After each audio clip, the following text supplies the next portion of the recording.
কোনো এক সময় এক রাজার এক মন্ত্রী ছিল। মন্ত্রী সব সময় যে কোনো অবস্থাতেই রাজাকে বলতো, রাজামশাই, কখনো মন খারাপ করবেন না, কেননা আল্লাহ সুবহানাহু ওয়া তাআলা যা কিছু করেন ভালোর জন্যই করেন। রাজা মন্ত্রীর কথা শুনে বিরক্ত হতেন, কিন্তু তারপরেও মন্ত্রীকে কিছুই বলতেন না। একদিন রাজা তলোয়ার নিয়ে অনুশীলন করছিলেন। এমন সময় হঠাৎ করে তলোয়ারের আঘাতে রাজার হাতের একটি আঙুল কেটে গেল। সেটা দেখে মন্ত্রী দৌড়ে রাজার কাছে আসলো এবং বলল, রাজামশাই, চিন্তা করবেন না, আল্লাহ যা করেন ভালোর জন্যই করেন। মন্ত্রীর কথা শুনে এবার রাজা প্রচন্ড রেগে গেলেন এবং বললেন, কি বলছো তুমি? তুমি কি দেখতে পাচ্ছ না যে আমার হাতের আঙুল কেটে গিয়ে রক্ত ঝরছে, আমার ব্যথা হচ্ছে? আমি একটি আঙুল হারালাম, তারপরেও তুমি বলছো আল্লাহ যা করেন ভালোর জন্যই করেন। এখন তুমি আমাকে বলো, এতে আল্লাহ আমার কি এমন ভালো করলো? তখন মন্ত্রী বলল, রাজামশাই, আপনি রাগ করবেন না, শান্ত হন, ধৈর্য ধরুন। আল্লাহ যা করেন তার পিছনে বান্দা কোনো না কোনো নিহিত থাকে, তা বান্দা সাময়িকভাবে বুঝতে পারে না। আল্লাহ তাআলা অসীম দয়ালু এবং রহমানুর রাহিম। তখন রাজা রাগে গর্জে উঠে বলল, মূর্খ মন্ত্রী কোথাকার, এরপর যদি আর একবারও বলেছ যে আল্লাহ যা করেন ভালোর জন্যই করেন, তাহলে তোমার গর্দান নিব। এখন যাও, তুমি কবিরাজকে ডেকে নিয়ে আসো। রাজার নির্দেশে মন্ত্রী কবিরাজকে ডাকার জন্য সেখান থেকে চলে গেলেন। মন্ত্রী চলে যাওয়ার পর রাজা ভাবলেন, মন্ত্রী আমার বিপদে আমার কষ্টে দুঃখী না হয়ে আমাকে নিয়ে তামাশা করলো। এই মন্ত্রীকে একটা শিক্ষা দিতেই হবে, এই মন্ত্রীকে আমি শাস্তি দিবই। তখন আমি দেখব তার আল্লাহ তার কতটা ভালো করেন। এইসব ভেবে রাজা একটা ফোন দিয়ে আটলো মন্ত্রীকে শাস্তি দেওয়ার জন্য। কিছুদিন পরে রাজা মন্ত্রীকে বলল, মন্ত্রী, অনেকদিন হলো আমি শিকারে যাইনি, তুমি শিকারে যাওয়ার ব্যবস্থা করো। তখন মন্ত্রী বলল, হ্যাঁ রাজামশাই, আপনি ঠিকই বলেছেন, অনেকদিন হয়ে গেল আমরা শিকারে যাইনি। রাজামশাই, আপনি চিন্তা করবেন না, এক্ষুনি আমি সৈন্য নিয়ে শিকারে যাওয়ার ব্যবস্থা করছি। তখন রাজা বলল, না, কোনো সৈন্যদের বলতে হবে না, আজকে শুধু আমি আর তুমি শিকারে যাব, তুমি প্রস্তুত হও। রাজার কথা মতো মন্ত্রী শিকারে যাওয়ার জন্য প্রস্তুত হলো। রাজা এবং মন্ত্রী শিকারের উদ্দেশ্যে রওনা দিলেন। দীর্ঘ পথ অতিক্রম করার পর তারা একটি ঘন জঙ্গলে এসে প্রবেশ করলো। রাজা দূরেই একটি কূপ দেখতে পেল। এরপর রাজা তার পূর্বের কল্পিত পরিকল্পনা অনুযায়ী মন্ত্রীকে বলল, মন্ত্রী, আমার খুবই পানির পিপাসা পেয়েছে, ওই যে কূপ দেখতে পাচ্ছ, সেখান থেকে পানি নিয়ে এসো। মন্ত্রী তখন ঘোড়া থেকে নেমে পানি নেওয়ার জন্য কূপের কাছে এগিয়ে গেলেন। তখন রাজা তার পিছনে এসে কোনো কিছু না দেখেই মন্ত্রীকে ধাক্কা দিয়ে কূপের মধ্যে ফেলে দিয়ে তৎক্ষণাৎ সেখান থেকে রাজপ্রাসাদের উদ্দেশ্যে রওনা হলেন। রাজপ্রাসাদে আসার সময় রাজা রাস্তা হারিয়ে ফেলল। রাস্তা হারিয়ে জঙ্গলের অন্য দিকে চলে গেল। সেখানে কিছু আদিবাসী জঙ্গলি বাস করত। রাজাকে দেখতে পেয়ে তারা রাজাকে বন্দী করলো এবং তাদের সর্দারের কাছে নিয়ে গেল। তাদের সর্দার রাজাকে দেখে অনেক খুশি হলো, কারণ আজকে তাদের একটি পূজা রয়েছে। আজ রাতে তারা তাদের দেবতার উদ্দেশ্যে একজন মানুষকে বলি দিবে। সর্দার বলল, খুবই ভালো হয়েছে, আজ আমাদের দেবতাকে সন্তুষ্ট করার লক্ষ্যে এই মানুষকেই বলি দিব। সর্দারের কথা শুনে রাজা ভীষণ ভয় পেয়ে গেল। রাজা ভাবতে লাগলো, হায় হায়, এ কোন বিপদে পড়লাম আমি, এখন এই বিপদ থেকে আমাকে কে বাঁচাবে? মন্ত্রীকে শাস্তি দিতে গিয়ে আমি নিজেই তো বিপদে পড়ে গেলাম। অতঃপর রাত গভীর হলো, রাজাকে বলি দেওয়ার সব ব্যবস্থা হয়েও গেল। এরপর রাজাকে সেখানে আনা হলো এবং জঙ্গলিরা রাজাকে জবাই করতে রাজার দিকে এগিয়ে এলো। তখন রাজা হাত নাড়িয়ে চিৎকার করে বলতে লাগলো, আমাকে ছেড়ে দাও, আমাকে মেরো না, আমাকে ছেড়ে দাও। তখন হঠাৎ সর্দার বলে উঠল, এই থামো, তোমরা থামো, একে ছেড়ে দাও। একে বলি দিলে আমাদের দেবতা সন্তুষ্ট হবেন না, কারণ এর হাতের একটি আঙুল কাটা আছে। আমাদের দেবতাকে সন্তুষ্ট করার লক্ষ্যে এমন একটি মানুষকে বলি দিতে হবে যে নিখুঁত, যার কোনো অংশ কাটা থাকবে না। তখন রাজাকে তারা মুক্ত করে দিল। মুক্তি পেয়ে রাজা ভাবলো, আসলেই মন্ত্রী যা বলেছে ঠিকই বলেছে, আল্লাহ যা করেন ভালোর জন্যই করেন। আজকে যদি আমার আঙ্গুল কাটা না থাকতো, তাহলে আজকে আমাকে তারা তাদের দেবতাকে খুশি করার লক্ষ্যে বলি দিয়ে দিত, আমাকে জবাই করে ফেলতো। তখন রাজা তার ভুল বুঝতে পেরে সেই কূপের কাছে ফিরে এলো।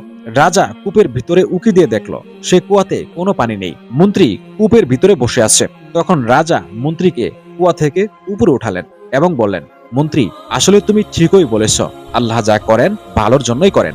আমি তোমার প্রতি রাগান্বিত হয়ে তোমাকে শাস্তি দেওয়ার পরিকল্পনা করেছিলাম। শিকারের উসিলায় তোমাকে এই জঙ্গলে নিয়ে এসে কুয়াতে ফেলে দিয়েছিলাম। তারপর আমি এখান থেকে চলে যাওয়ার পর রাস্তা হারিয়ে ফেলি। তখন জঙ্গলিরা আমাকে নিয়ে তাদের সর্দারের কাছে যায় এবং তারা সিদ্ধান্ত নেয় তাদের দেবতাকে খুশি করার উদ্দেশ্যে আমাকে বলি দিবে এবং সেই লক্ষ্যে আমাকে জবাই করতে আসলো। কিন্তু তারা যখন দেখলো যে আমার হাতের একটি আঙুল কাটা, তখন তারা আর আমাকে জবাই করলো না, কারণ তাদের দেবতাকে খুশি করার লক্ষ্যে একটি নিখুঁত মানুষকে জবাই করতে হবে। তাই তারা আমাকে জবাই না করে ছেড়ে দিল। আজকে যদি আমার হাতের আঙ্গুল কাটা না থাকতো তাহলে আমি আর বেঁচে ফিরতাম না, জঙ্গলিরা আমাকে হত্যা করে ফেলতো। আসলে মন্ত্রী, তুমি ঠিকই বলো যে আল্লাহ যা করেন ভালোর জন্যই করেন।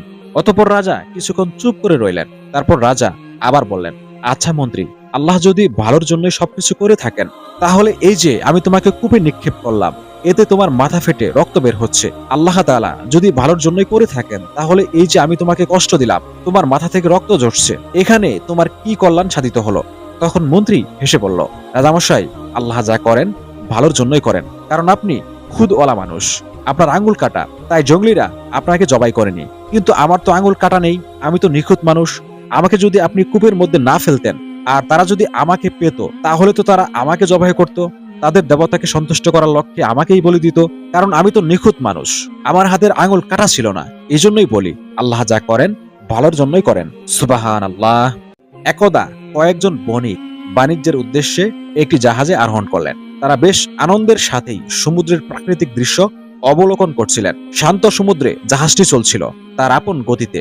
জাহাজটি যখন সমুদ্রের মাঝখানে এলো, তখন হঠাৎ করেই প্রবল ঝড় বৃষ্টি শুরু হলো। প্রচন্ড মেঘের গর্জনে বণিকরা সবাই ভয় পেয়ে গেল। এক পর্যায়ে জাহাজটি প্রচন্ড ঝড়ের মধ্যে পড়ে লন্ডভন্ড হয়ে সমুদ্রের মধ্যে হারিয়ে গেল। সেই জাহাজের সবাই মারা গেল। মহান আল্লাহ রাব্বুল আলামিনের কুদরতে একজন বণিক বেঁচে গেলেন। বেঁচে যাওয়া বণিক ভাসতে ভাসতে এক নির্জন দ্বীপে পৌঁছালো। জ্ঞান ফেরার পর প্রথমেই বণিকটি মহান আল্লাহ তাআলার দরবারে শুকরিয়া আদায় করলেন তার জীবন বাঁচানোর জন্য। বণিক ছিল খুবই দুর্বল এবং ক্লান্ত, তারপরেও বহু কষ্টে হাঁটতে লাগলো। কিছুক্ষণ যাওয়ার পরে বণিক আর হাঁটতে পারছিল না, কারণ সে ছিল প্রচন্ড দুর্বল। তাই সে সেখানে পড়ে রইল এবং এভাবেই সেদিন অতিবাহিত হয়ে গেল। পরের দিন বণিক দ্বীপের তীরে এসে বসে থাকলো, যদি কোনো জাহাজ এদিকে আসে সেই আশায়, কিন্তু কোনো জাহাজই এলো না। এভাবেই বণিক প্রতিদিন তীরে এসে বসে থাকতো জাহাজের আশায়, কিন্তু কোনো জাহাজই আসতো না। তাই বণিক হতাশ হয়ে ফিরে যেত।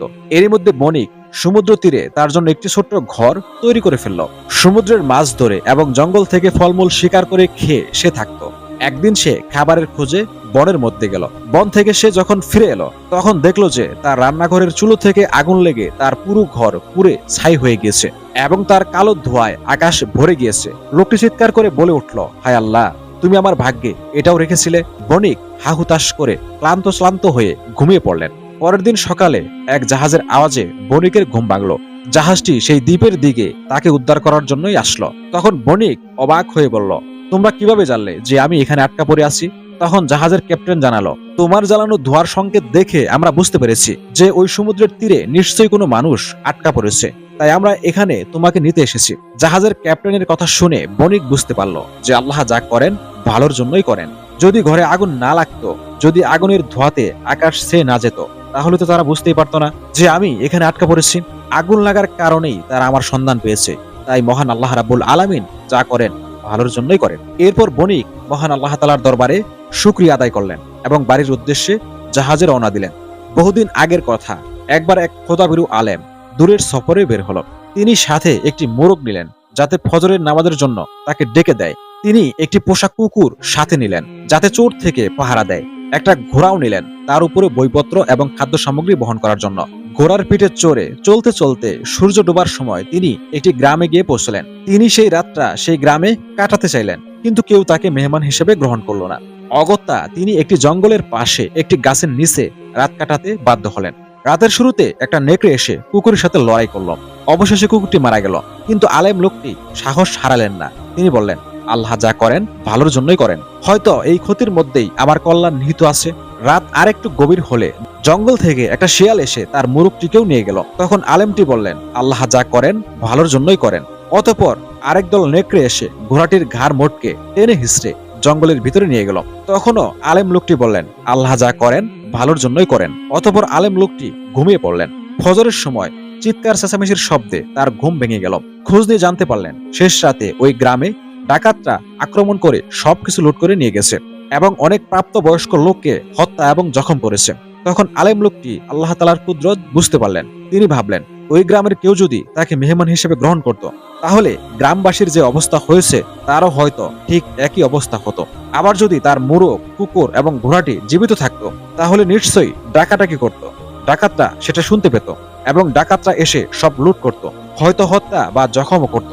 সেই আলেম লোকটি আবারও আল্লাহ তাআলার দরবারে শুকরিয়া আদায় করলেন এবং বললেন, আল্লাহ যা করেন ভালোর জন্যই করেন। আল্লাহ যা করেন তাতে বান্দার কোনো না কোনো কল্যাণ নিহিত থাকে, যা শুরুতে বোঝা যায় না। প্রিয় দর্শক, আমরা শুরুটা দেখে হতাশ হয়ে পড়ি, ধৈর্য এবং বিশ্বাস হারিয়ে ফেলি, যা কোনোভাবেই কল্যাণকর নয়। আর আল্লাহ তাআলা কারো উপর অযথা কষ্ট দেন না, কারো উপর তার সাধ্যের অতিরিক্ত বোঝা চাপিয়ে দেন না। আল্লাহ তাআলা আমাদেরকে তাকওয়া অর্জনের এবং বিপদে ধৈর্য ধারণ করার তৌফিক দান করুন। অনেকদিন আগের কথা, এক গ্রামে একজন স্বার্থপর লোক ছিল। অন্যের ধন সম্পদে বাগ বসানোর জন্য সে সবসময় সুযোগ খুঁজত, কিন্তু সে তার নিজের সম্পদের এক আনাও কারো সাথে শেয়ার করতে রাজি ছিল না, তার বন্ধুদের সাথেও না, গরিবদের সাথেও না। একদিন লোকটি রাস্তায় তার 30টি স্বর্ণ মুদ্রা হারিয়ে ফেলল। তার এক বন্ধু তার এই স্বর্ণ মুদ্রা হারানোর কথা শুনল। সে আবার ছিল খুবই দয়ালু একজন মানুষ। ঘটনাক্রমে বন্ধুটির মেয়ে রাস্তায় ওই 30টি স্বর্ণ মুদ্রা কুড়িয়ে পেল। তখন মেয়েটি বাড়িতে ফিরে এসে তার বাবাকে বলল, বাবা, আমি রাস্তায় অনেকগুলো স্বর্ণ মুদ্রা কুড়িয়ে পেয়েছি। তখন তার বাবা বলল, এটা নিশ্চয়ই আমার বন্ধুর হারিয়ে যাওয়া সেই স্বর্ণ মুদ্রা। অতঃপর লোকটি তার লোভী বন্ধুর কাছে গেল তার এই স্বর্ণ মুদ্রাগুলো ফিরিয়ে দিতে। বন্ধুর কাছে গিয়ে বলল, বন্ধু, তোমার হারিয়ে যাওয়া স্বর্ণ মুদ্রা আমার মেয়ে রাস্তায় কুড়িয়ে পেয়েছে। আমি বুঝতে পেরেছি যে এগুলো তোমারই হারিয়ে যাওয়া স্বর্ণ মুদ্রা, তাই আমি স্বর্ণ মুদ্রাগুলো তোমাকে ফিরিয়ে দিতে আসলাম। স্বার্থপর বন্ধুটি যখন শুনল যে তার মেয়ে এই স্বর্ণ মুদ্রাগুলি কুড়িয়ে পেয়েছে, তখন সে বলল, আমার মোট 40টি স্বর্ণ মুদ্রা ছিল, তোমার মেয়ে নিশ্চয়ই এখান থেকে 10টি স্বর্ণ মুদ্রা সরিয়েছে, তাই এখন আমাকে 40টি স্বর্ণ মুদ্রাই দিতে হবে। এই কথা শুনে লোকটি রেগে গেল এবং মুদ্রাগুলো সেখানে রেখেই চলে গেল। কিন্তু স্বার্থপর বন্ধুটি ছিল নাছোড়বান্দা। সে বিচার নিয়ে বিচারকের কাছে উপস্থিত হলো। বিচারক তার অভিযোগ মন দিয়ে শুনল এবং সেই বাবা ও তার মেয়েকে ডেকে পাঠালো। যখন তারা আসলো তখন বিচারক মেয়েটিকে জিজ্ঞেস করলো, তুমি কয়টি স্বর্ণ মুদ্রা পেয়েছিলে? তখন মেয়েটি বলল, আমি 30টি স্বর্ণ মুদ্রা রাস্তায় পেয়েছিলাম। তখন বিচারক আবার স্বার্থপর লোকটিকে জিজ্ঞেস করলো, তুমি কতটি স্বর্ণ মুদ্রা হারিয়েছিলে? লোকটি তখন বলল, আমি মোট 40টি স্বর্ণ মুদ্রা হারিয়েছিলাম। বিচারক এবার লোভী লোকটিকে বলল, মেয়েটি যে স্বর্ণ মুদ্রাগুলি কুড়িয়ে পেয়েছে সেগুলো তোমার নয়, কারণ মেয়েটি পেয়েছে 30টি স্বর্ণ মুদ্রা, কিন্তু তুমি হারিয়েছ 40টি মুদ্রা। সুতরাং এই মুদ্রাগুলো তোমার নয়, তাই তুমি মুদ্রাগুলো মেয়েটিকে দিয়ে দাও। লোভী ব্যক্তিটি মেয়েটিকে স্বর্ণ মুদ্রাগুলো দিয়ে দিল। এবার বিচারক মেয়েটিকে বলল, এই স্বর্ণ মুদ্রাগুলো তুমি নিয়ে যাও এবং যদি কেউ জানায় যে 30টি স্বর্ণ মুদ্রা হারিয়েছে, তবে তাকে নিয়ে আমার কাছে আসবে। আমি যথাযথ প্রমাণ পাওয়ার পরেই এই স্বর্ণ মুদ্রাগুলো তার আসল মালিককে দিয়ে দিব। বিচারকের আদেশে স্বর্ণ মুদ্রাগুলো নিয়ে বাবা এবং মেয়ে দুজনেই সেখান থেকে চলে গেলেন। অতঃপর বিচারক লোভী লোকটিকে বলল, এখন তুমি বাড়ি ফিরে যাও। কেউ যদি খবর দেয় যে সে 40টি স্বর্ণ মুদ্রা পেয়েছে, তবে তোমাকে ডেকে পাঠানো হবে এবং তোমাকে সেই স্বর্ণ মুদ্রাগুলো ফিরিয়ে দেওয়া হবে। তখন লোকটি দিশেহারা হয়ে সাথে সাথে স্বীকার করলো যে, হুজুর, আমি মিথ্যা বলেছি, আসলে আমি 30টি স্বর্ণ মুদ্রাই হারিয়েছিলাম। হুজুর, দয়া করে আমাকে এই 30টি স্বর্ণ মুদ্রাই ফিরিয়ে দিন। কিন্তু বিচারক তার কোনো কথাই শুনল না। লোভী ব্যক্তিটিকে সেখান থেকে তাড়িয়ে দিল। লোভ মানুষকে ধ্বংস করে দেয়। বিশাল এক পাহাড়ের উপরে ঈগল পাখি বাসা বানিয়েছিল। ঈগলের বাসায় ছিল তার 4টি ডিম। প্রতিদিন সকালে ঈগলটি ডিমগুলো রেখে খাবারের খোঁজে উড়ে যেত। একদিন ঈগল খাবারের খোঁজে বেরিয়ে পড়ল। বেশ কিছুক্ষণ পর হঠাৎ প্রবল ঝড় বৃষ্টি শুরু হলো। প্রচন্ড বাতাস বইতে লাগলো। এতে ঈগল পাখির বাসাটি দুলতে থাকলো।